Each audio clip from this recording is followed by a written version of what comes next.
Hey guys, it's Adam Harvey here, with what is probably going to be the last of this series, just looking at the creation of a small piece of music for a movie studio, or a fictional movie studio. So I've done two other videos on this series previous to this. The first one was looking at sketching and how to come up with an idea and just get it in a really rough form. And then the second video was looking at how to take that sketch and create a more advanced MIDI version of it using sample libraries and so on. And we got as far as this with that last episode.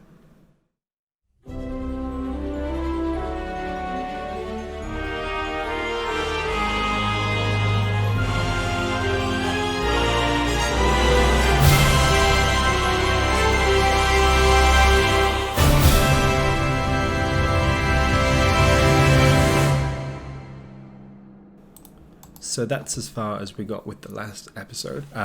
Today, this is going to focus mostly on sort of mixing. To be honest, I didn't do a huge amount of mixing with this one, so there's not going to be a lot to go through, but hopefully it will give you a little idea as to some of the mixing techniques that I use, and also mastering. I don't really like using the word mastering because mastering is quite a specific art form that some people spend their whole lives doing. Sort of to call it a master is a bit of an insult to that, but you know, threw some stuff on the master chain just to give it a bit more presence and make it a bit bigger. Yeah, so let's just go through how it now sounds. This is probably going to be the final version. I made a few tiny tweaks to the MIDI and the orchestration, nothing major, just as I was going through it one last time I thought, oh, I'll fix a few bits and pieces. I also made one small change to the sub bass, which I'll show you, again, nothing major. And then we'll go through the mixing. So here's the final thing. Let me just make sure that's muted. Okay.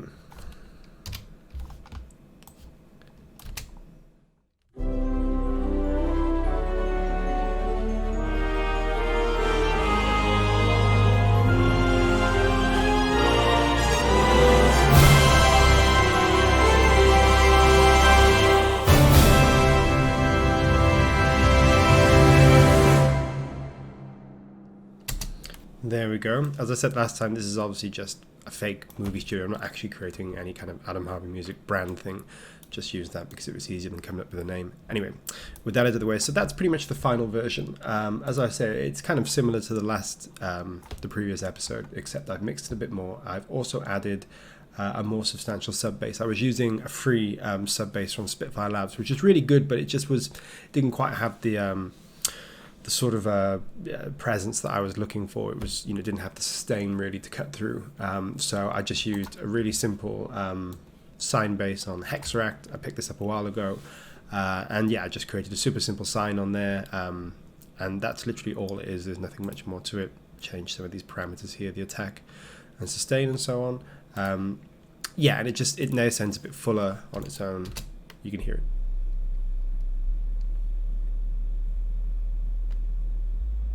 We can't even hear that unless you're on good speakers or monitors.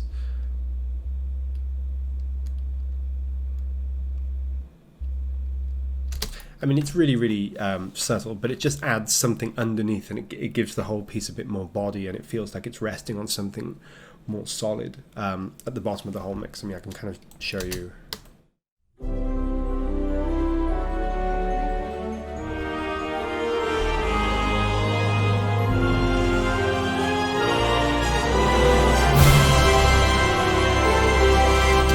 Sort of hear it more in the beginning part there.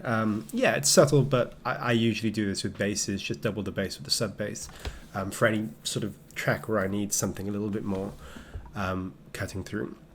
That was pretty much the only change I made from a sort of compositional, arranging, orchestrating point of view. As I say, I made a few tiny tweaks to, I think, some of the solo horns and stuff, but nothing major that's really worth talking about.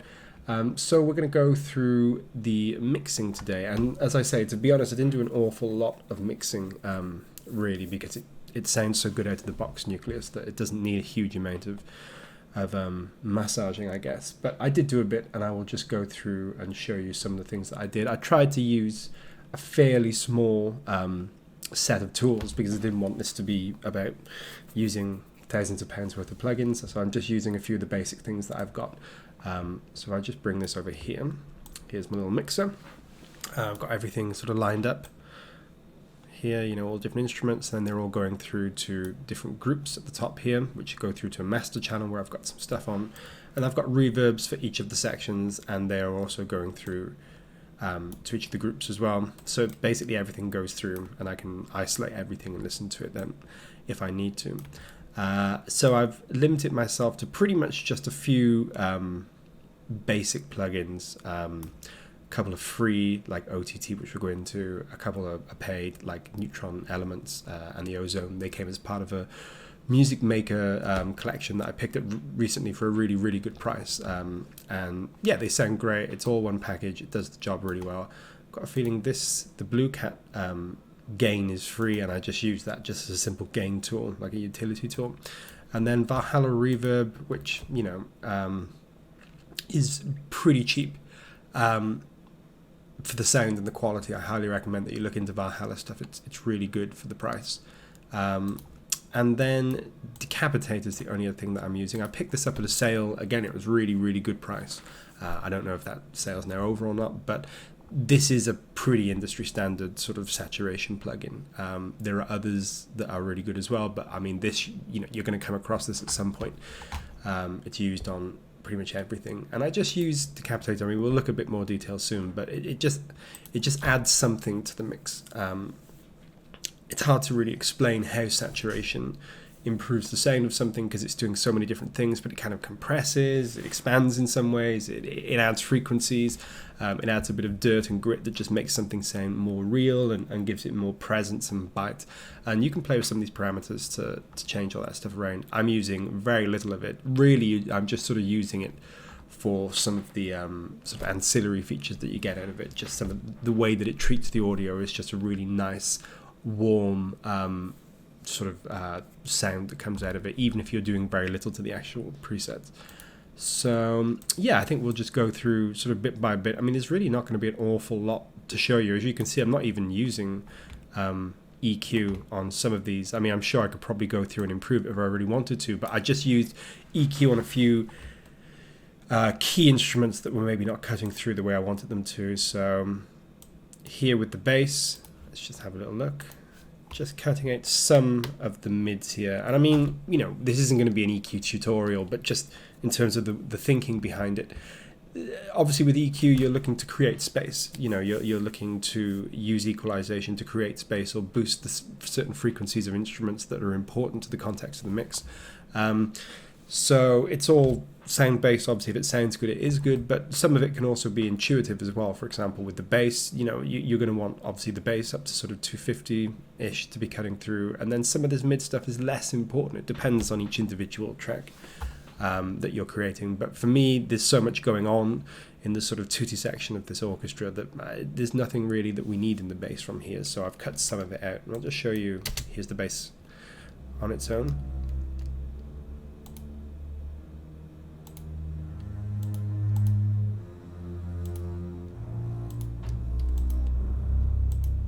Pretty subtle really, but it's just cutting out some stuff that we don't need there. Let's take another little look here. Trumpets, probably just boosting, just boosting a little bit here. So let's go to the trumpets. Again, you'll probably hardly hear this. Oh, let's move on a bit.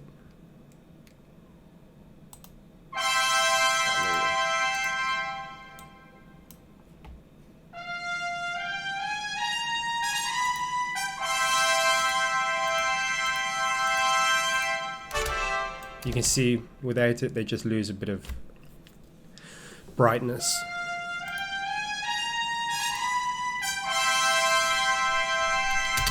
And yeah, again, it's a fairly straightforward thing. Within the context of this piece of music, the trumpets are really sort of playing that top end. They're you know, yeah. So this is, you know, this is why we're just boosting some of these frequencies. I'm actually boosting it quite a lot here, more than I thought I would be. But yeah, it's around that 3 to 4K range. It's going to be, you know, that area where your hearing's most sensitive, or one of the areas of hearing's quite sensitive. So it really helps to boost through the mix, or cut through the mix, I should say. Same here. I mean, the horns are obviously a slightly lower instrument, so they're coming more around 2K. That I'm just adding something a bit there, just to give some more presence.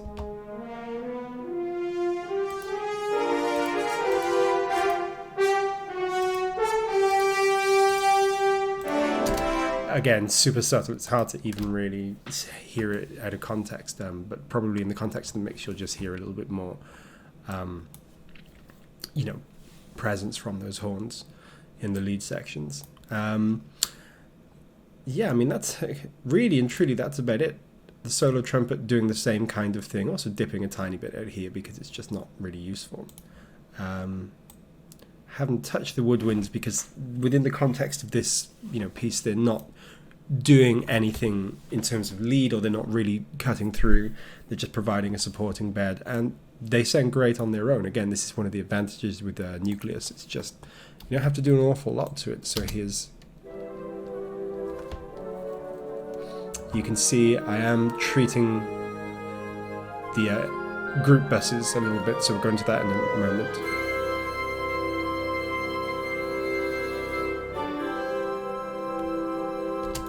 But yeah, there was no instrument that I needed to go into and boost or cut or sort of change in any way, shape or form. The Glock here is interesting. Probably just, yeah, taking some of the top end out because it's probably a little too present and bright in the mix without that. So it's pretty quiet.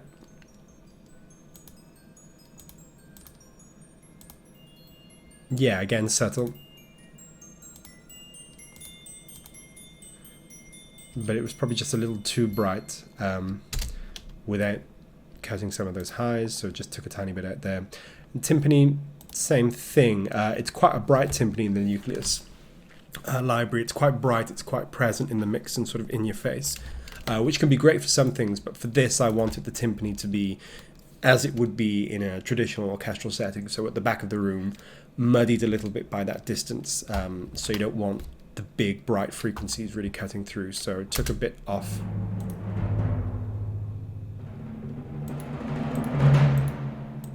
You can just hear that's without. Yeah, so we're just taking off a bit here, down to about 3K, 3.5K-ish, and then we're boosting a tiny bit, sort of the sort of low mids here. And a bit of the bass, not too much, just to give it a bit more beefiness in the mix. Yeah, and I mean, honestly, that pretty much is it for the individual sort of surgical manipulation of the instruments. There's nothing else going on.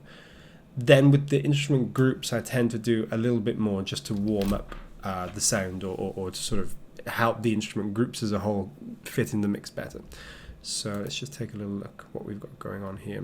Yeah, there's just a low cut here, or a high pass, I should say really. Yeah, that's just cutting out the sub frequencies really. I've got it below 33. It's usually going to be somewhere between 20 and 30, something like that. Just because there's not really any useful information down there with any instruments in the orchestra apart from maybe some of the percussion and the lowest brass maybe. But because I've got a sub bass in here as well, obviously it's even less important because the sub bass is providing all that meat below sort of, 60 hertz, something like that. So yeah, and then just go back here. I'm just cutting a little bit out here. You tend to find strings can sometimes get a little bit harsh in this 1 to 3K range sometimes. Cutting there just gives you some space in the mix for some of the brass and woodwinds. Just to come through a bit more, and then obviously sort of past 8K you probably want the strings to be cutting through a bit more again. So let's just hear them here with the EQ and without.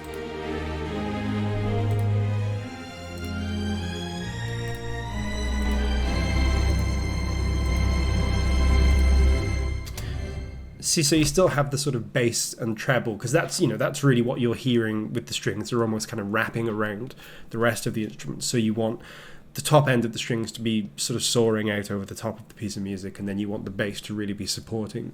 And then in the middle, obviously there's stuff going on that's important, but it's kind of, there's a lot going on there. So, you're going to be fighting with the woodwinds and the brass. And that's what EQ is all about. Stop instruments fighting with each other and instead start working to support each other. So in the context of this piece, this range here was sort of less important and more taken up by the horns and some of the trumpets and trombones. So took a bit of the strings out just to give it some presence, or rather keep some presence, but take out some of the slight bite and harshness there, which is useful for some tracks, but for this one it just wasn't really working.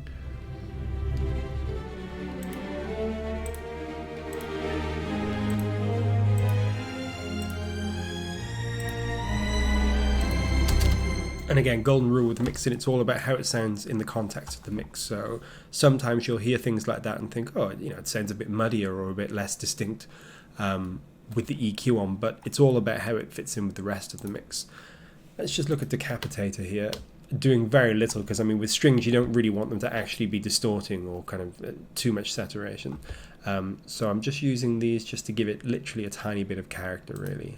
Let's have a listen. Without.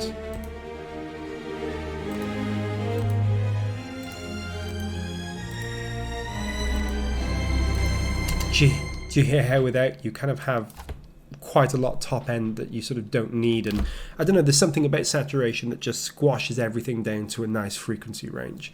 Again, it's not always useful because you need to make full use of the frequency spectrum, but within the context of certain mixes or within the context of certain tracks, sometimes it's just going to cut through too much. And I think in the case, these nucleus strings are really quite bright, which is great because you can always take some of that out. But yeah, in the context of this track, I think they were just a bit too in your face. So Decapitator and Neutron just helped to really settle them down into the mix in the right place. So here's without any group processing.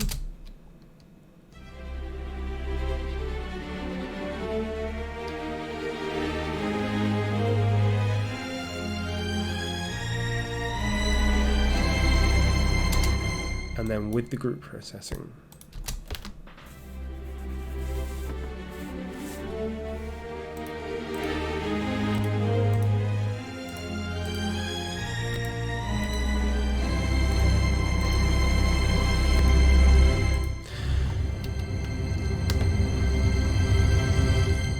So yeah, actually sounds, out of context, a bit muddier and a bit less clarity in those groups, in that group track. But I think that altogether it does make more sense when you hear it in context.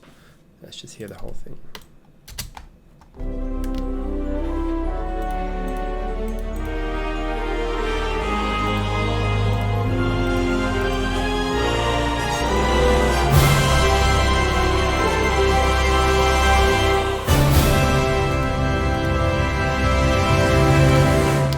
You can really hear it in that big tutti section at the end. When you take the EQ and saturation off, it just pokes through a bit more and sounds a bit harsher.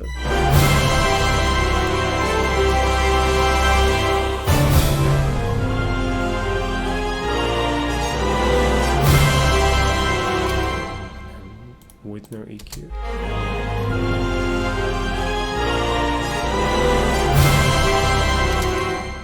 Obviously this is all down to personal taste too. I mean, there's no right way to mix something. The only rules are that it sounds good to you and that there's clarity there, that everything has a role and that it's providing something in the mix. So for some people it may sound better without, or maybe they think it does sound too dark, or they would have it sizzled through in the mix more. It's just a personal thing. And one of the things about mixing that's so hard is that you can do it, go to bed, wake up the next day, listen to it and think, oh, I would do it differently again. It never ends. You just have to make choices, and I think as long as you stick to those key principles, that you're happy with the sound and that there's a clarity there and everything is providing a role, that's the best you can do, really. And yeah, you would probably make different choices a year down the line, maybe even a week down the line, but that's life, isn't it? So yeah, we'll move on to the brass now. Let's just hear them in isolation.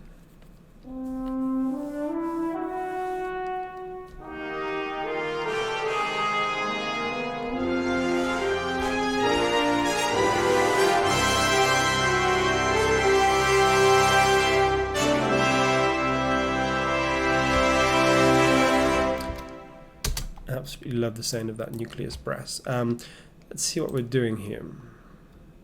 Not a lot really. Again, cutting below, the sub frequencies that we don't need, taking it a tiny bit here. Probably it was just a bit too bright, and boosting a tiny bit in the midsection here.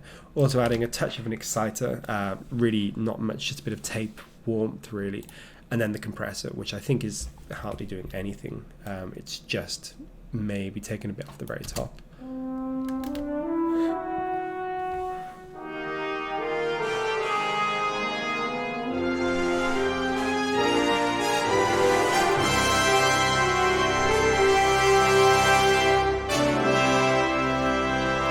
Yeah, it's literally just taking those very top sort of notes off, or taking a tiny bit of volume off those top notes, just to squash everything down a bit, make it a bit more even.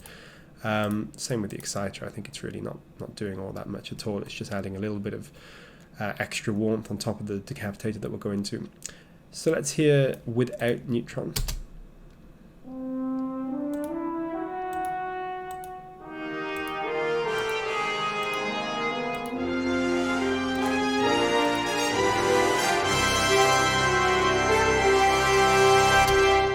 Really not much of a difference. It's just maybe slightly warming up that middle. And then let's take a look at the decapitator.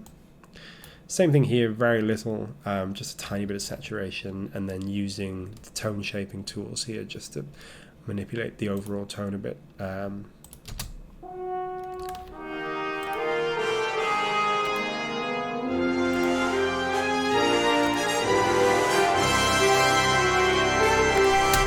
Yeah, hardly anything at all really. It's just adding a tiny bit of warmth there, and that's being backed up by here, the exciter in neutron. So let's listen without.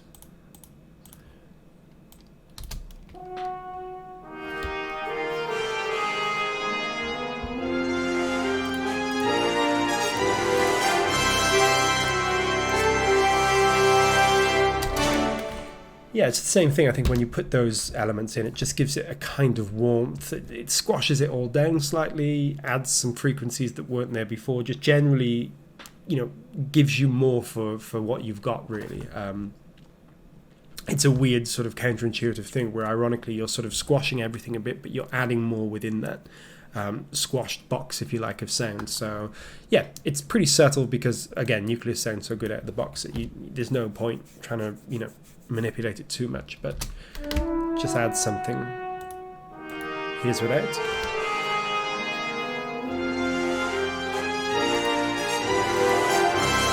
And with.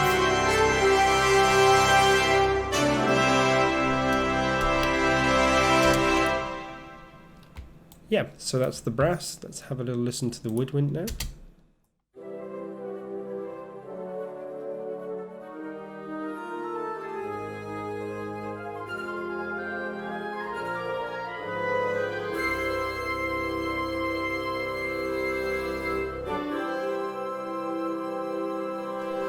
So yeah, the woodwinds actually don't sound great by themselves really, but they are the least sort of important within the context of this track, least important group.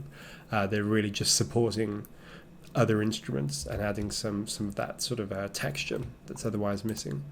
Let's take a look at what we're doing here. We're actually boosting a bit here. I just felt that, I liked the warmth of the bassoons, and the bassoons were helping to support the trombones and the lower strings. So I wanted to boost them a bit.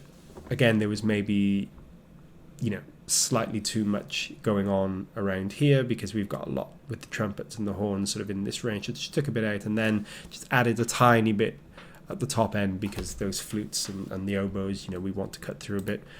Tiny bit of excitement again, heading in the tape range, that just helps. I didn't use decapitator on this because, they're really not doing too much.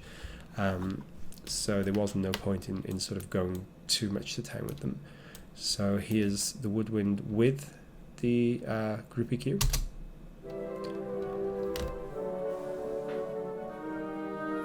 Without.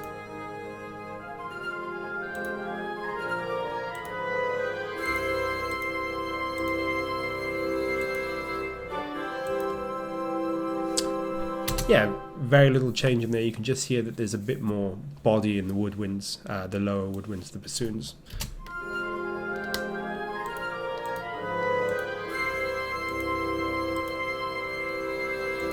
They sound a bit thinner without that EQ. and with the context of this track, because those bassoons are really playing those nice sort of deep chords alongside the strings and the trombones, I just wanted to bring them out a bit, just to give that whole bottom end some warmth. The percussion, pitch percussion, sorry, P-perc I've just used for pitch percussion, glocks and marimbas and stuff like that. There's not much of those things going on in this track, but there is a bit.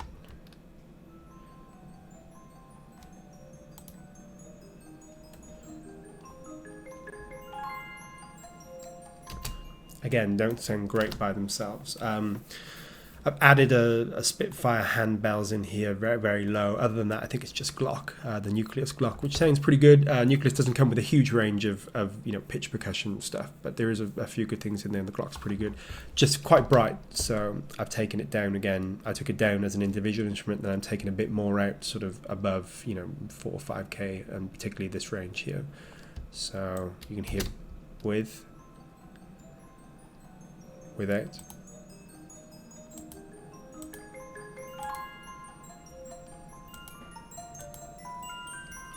And this is kind of a personal thing because I wanted this mix to sound like quite a traditional orchestra, and those orchestras would have been recorded in a more traditional symphonic position with the percussion at the back of the hall, and you probably would really have only been hearing that percussion either through the tree mics at the conductor's position, or maybe some sort of mics close by, but not close mic'd or anything.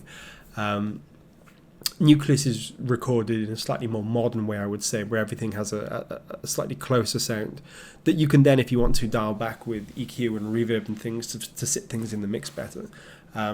So it's always good to sort of record things, with that presence and then take it out rather than wish it was there. So yeah, with NUCELUS, I just found that the pitch percussion was sort of slightly, and the percussion in fact was slightly in your face for the context of this mix, which I wanted to sound more like a Golden Hollywood sort of thing. So just taking that, a bit of the high end out just to make it sound like it's more at the back of the room, adding some reverb to those instruments as well. I mean, would you go back and show you the Glock? There's almost certainly, quite a lot of reverb in there. Same with most of these instruments actually. There's some reverb in there, and that's just helping to add just some space and put it back in the mix somewhere really. Pretty straightforward stuff. So yeah, that EQ is just sitting it back in the mix a bit more.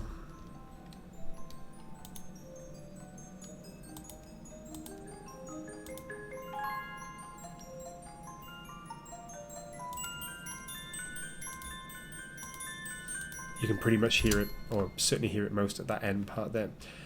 And if we hear it in context, you'll see what that's doing in the mix.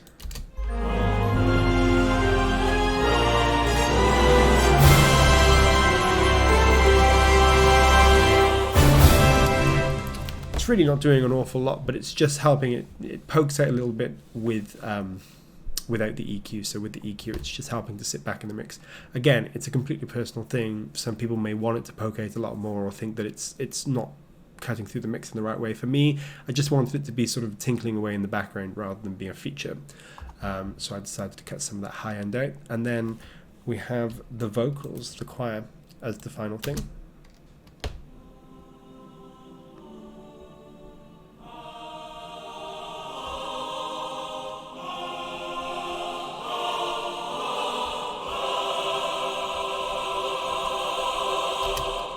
So there's the choir. Let's have a look what we're doing here.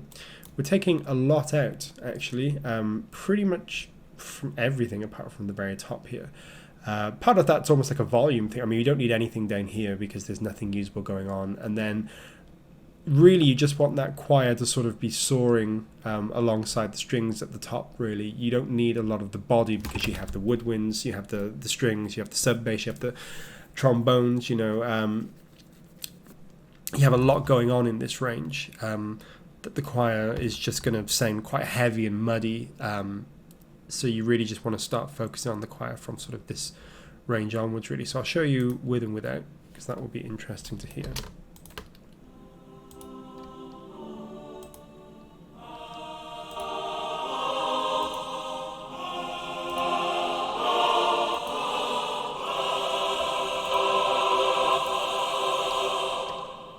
So the choir sounds a bit thin out of context. Also as well, something that I will say is that usually you should do proper gain staging. In other words, this is such a heavy cut that it's reducing the volume of the choir in the context of the mix. And usually you should be compensating so that everything remains the same when you EQ, take the EQ on and off. So, you know, for example, if we put the EQ on, then off, you can hear it substantially louder, and in sort of proper mixing terms, what I should do is use this to compensate, so that essentially the EQ is not changing the volume, it's just changing the sound and the actual frequency range. I've just been lazy and just, you know, the choir sounded fine to me even after the EQ before I'd done any volume changes, so I was like, yeah, you know, I'll just keep it that way.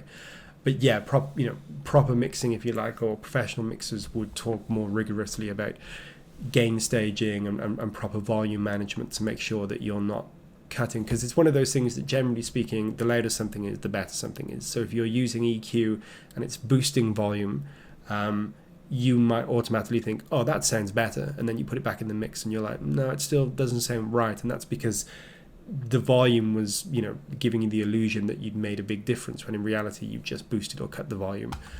Anyway, that's an aside really. You can learn more about that on proper EQ tutorials, but it didn't matter for this. I mean, it's all cutting for a start, so I wasn't boosting anything that I had to change with the volume, and secondly, it just fit in the mix fine even after the cut, so there was no need to go changing too much here. But yeah, as a general rule of thumb, when you're making any changes, you always want the end of that change. At the end of that change, you want the volume to remain the same as it was before. So for example, with this, let's just do it quickly.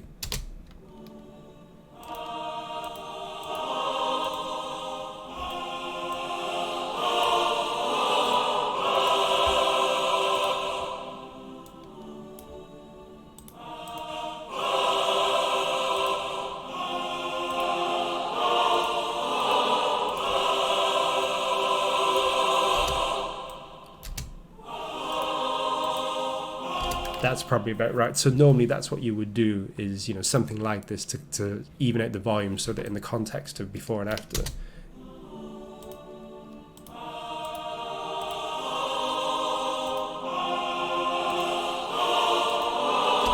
you have a more accurate representation of what you've done, you know, because you're not losing or gaining volume, which is giving you the illusion that there's greater changes than there were. So yeah, that's something to look into if you're new to EQ, is sort of proper gain staging and proper volume management to make sure that you're not misinterpreting what you're doing. But for this mix, I kind of just knew that was fine. And yeah, I mean, you'll hear if I play you in the context of the mix, the choir.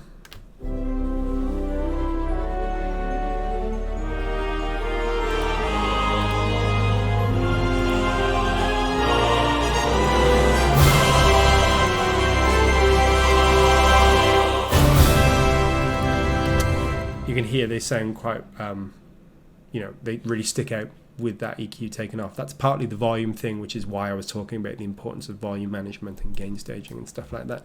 But even without that, if I'd done the volume management, you know, properly, then you would still notice that the choir probably just added a thickness and a kind of, you know, a muddiness to the center of the mix that we just don't need.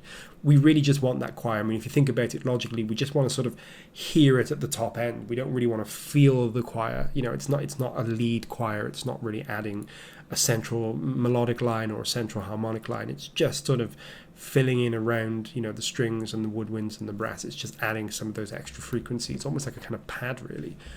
So we just want to hear the presence more than anything. We don't need the bass or the middle so much, which is why I made the decision to cut some of those frequencies there. Quite drastic, but in the context of the mix, I think it just helps the choir sit properly. This is just adding a bit of gain. It must have been a bit quiet when I sort of put it all in, so that's just a quick and dirty way just to add some gain to the group. Yeah, so that's the choir.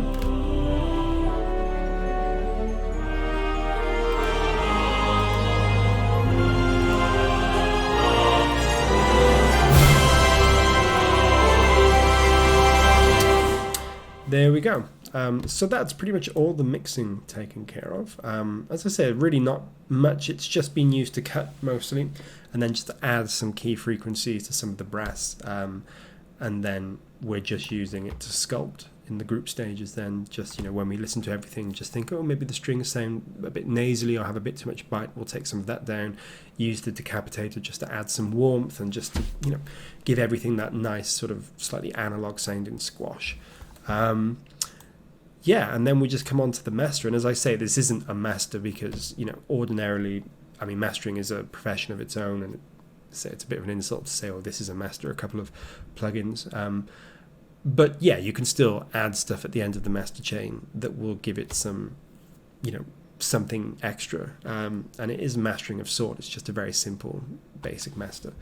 So all I've added is this free, amazing plugin OTT, which is basically a multiband compressor that you have to be very gentle with, and then Ozone 9 elements that I'm just using just to do some final shaping. Yeah, so let's just go through, have a listen, and see what each thing is doing here. So here's before any mastering.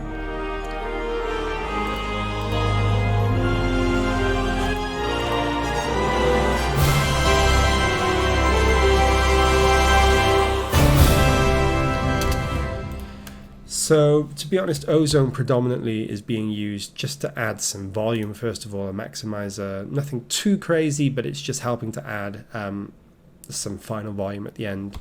You can. That's often a case with mastering, is you're just using, you take the mix which sounds good, then you're giving it some kind of boost.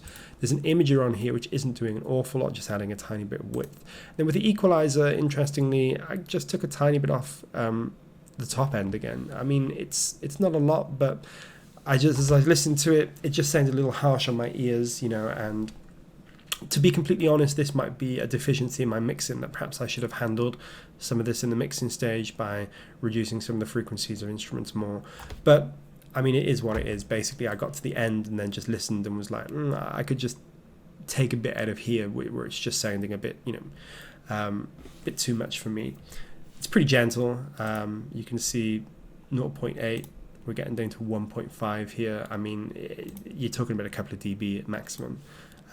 So it's not going to be doing an awful lot, but...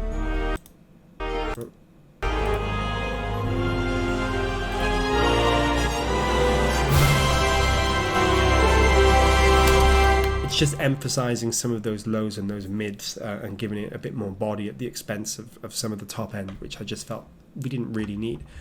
And then we'll move on to OTT. This thing is just secret sauce, really. It is free, so you can go and get it right now. I know it's used a lot by a lot of people, particularly for sort of hybrid, trailer, aggressive music, stuff like that, because it just adds so much. It's crazy how much it can add. If I just take this off a second, you'll see that the depth I've got this on, the amount is 3%. If I take that up,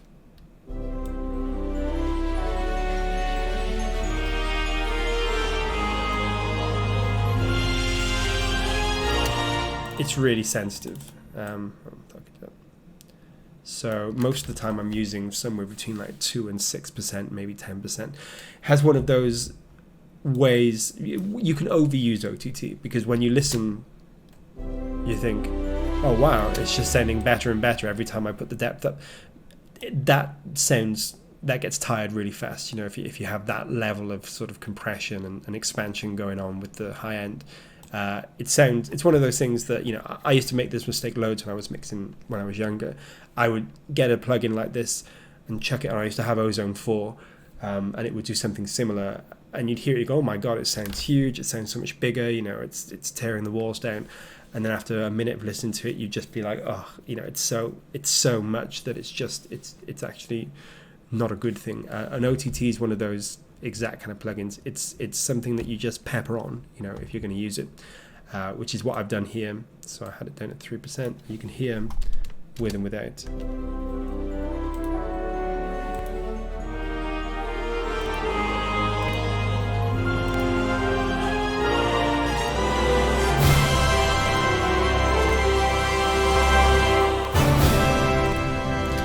it's just really evening out that sound. It's allowing some of the highs to come through a bit more without them sounding too brittle or too, too fizzy.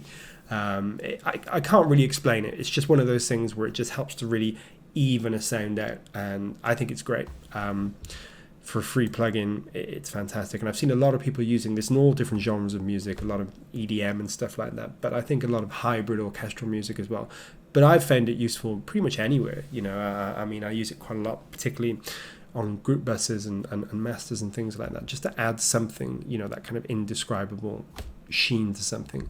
But I would say, if you do get it, always be, using it gently. You really want to be using a few percent of this just to add something, rather than cranking up to 95% and having everything melting your face off.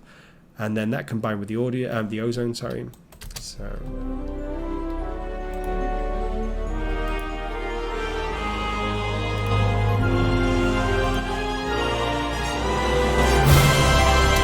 So yeah, ozone's not doing an awful lot. It's just bringing some final volume in there, just to bring it up to that standard, and then it's just maybe sort of squashing some of the highs, I've taken some of the highs out, and that's allowing some of the lows and mids just to come through.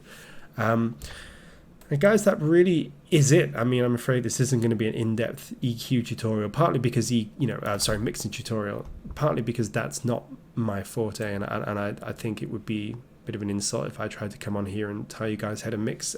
It's something that I find quite hard, and is probably one of the weakest areas of my composing. But I've improved it over the last few years, and I think when you have good sample libraries, you don't have to do an awful lot. And mixing is just one of those things. The more that you do it, the more that you'll get just a sense of what needs to happen in your pieces to make them shine and give them the weight and the body that you want. Yeah, mixing's a dark art, basically, but I think that the most important thing is you keep writing and you keep learning how to mix. You don't need really expensive tools. Obviously it's great if you got them, and there's a few plugins that I would definitely love to have myself, but you don't need a huge amount of stuff to make a mix sound good. Don't convince yourself that your mixes don't sound great because you don't have X, Y, or Z. A lot of the stock plugins, particularly on the later Cubases, because I'm using Cubase 5, but I've heard some of the stock stuff on 8, 9, and 10 sounds amazing. Same with Logic. A lot of their stock plugins are great. There's a lot of free stuff out there that's really good, and there's a lot of stuff out there that costs not a lot, anywhere from a few dollars up to a couple of $100 or something for bundles of really good plugins. So yeah, you don't need an awful lot. You just need a decent EQ, maybe a little saturator or something, compressor. A lot of these things will be in bundles. There's a few free plugins that are really good. I might do some reviews for at some point. And yeah, I've just got this Music Maker bundle by Isotope, so that's why I've used it on this, just as a kind of little test, and I think it's great. These elements are pretty stripped down in comparison to the full versions of Neutron and Ozone, but it has most of what I need, and for the purposes of this track, it had everything that I need, so that was good. Yeah, so you don't need an awful lot, and I highly recommend that you go out and see what's out there for free or cheap, because there's a lot of hidden gems out there when it comes to mixing plugins. But mixing is a bit of an art form and a bit of a science, and it's more to do with your abilities than it is to do with the tool set in front of you. That is definitely a truth with mixing. It's a bit of a cliche to say something like that, but that's one of the definite truisms of music mixing, is that if you've got good ears, you don't need an awful lot to really make a mix sing. And by contrast, you could have $10,000 worth of stuff and have no idea how to use it. So I highly recommend that you spend a bit of time learning how to mix, because it will make your track sing, and it's just a skill that you need if you're going to be particularly a TV, film, trailer music, production music, composer, whatever. You're probably going to be doing a lot of mixing of your own stuff, particularly early on in your careers. So it's a really good thing to learn. And I'm going to probably do some more tutorials on mixing and arranging, because they're two sides of the same coin, in the sense that a lot of the time people think there's a problem with their mix, when really it's a problem with their arrangement. Mixing is about accentuating what's there. So if you load a project in and it sounds like a bag of crap, there's probably something with the arrangement. There's probably something fundamentally wrong with the music. You know, you might have too much going on, or you might have not enough going on, or you might have instruments in the wrong frequency ranges, or you might just, you know, be confusing stuff with the instrument choices. Arranging and mixing are really, you know, I would say sort of, yeah, two halves of the same thing, and you need to learn both of them really well. It's one of those things that just, again, the more you write, the more you'll learn little tricks like using the sub bass and how to arrange orchestras or synths or whatever to really get the most out of them, and to really make sure that each individual line is contributing something to the mix, or to the final track. And then the mix is really just about cutting and shaping and blending everything together. Mixing is not about taking something and making it sound good. That's definitely true. Something should sound pretty good, and then the mix should really just be about cleaning it up and making the most of it. And that's definitely one of the biggest mistakes I used to make. Was I used to get really excited. I'd say, oh, this sounds like shit, but, you know, by the time I've mixed it, it's going to sound great. No, I mean, definitely not. You really want something to be sounding good in the box before you start mixing. Otherwise, you could be in for a lot of trouble. Sometimes, yeah, you can polish a turd, but most of the time, it's still going to be a turd. So focus on your arranging, focus on instrumentation and you know, orchestration, and then finally focus on using mixing, and usually less is more.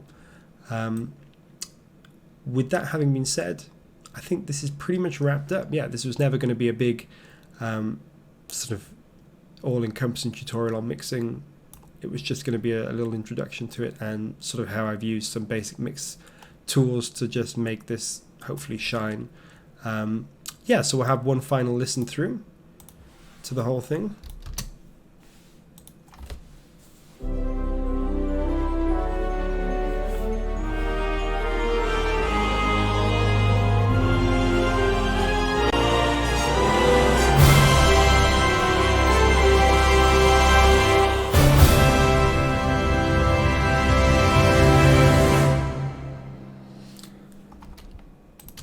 And there we have it, a little Hollywood style movie studio music, all done with NUCELUS, apart from literally a tiny bit of Labs handbells, which, to be honest, in the final mix are hardly present. So as a kind of summary of NUCELUS, I think it sounds great.